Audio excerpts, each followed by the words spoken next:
पाकिस्तान की जीत का जश्न मनाने के इल्जाम में गिरफ्तार कश्मीरी तलबा जमानत पर रिहा।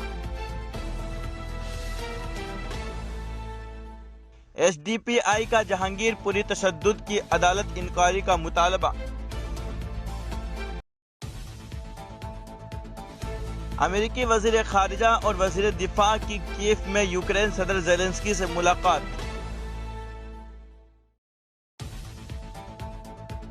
कोई गैर मुल्की हमला बर्दाश्त नहीं किया जाएगा, तालिबान।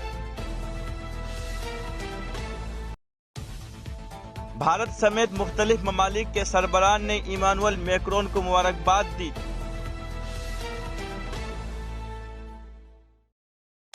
बरेली जिला में इज्जत नगर पुलिस ने एक फर्जी इंस्पेक्टर और दरोगा को गिरफ्तार किया है।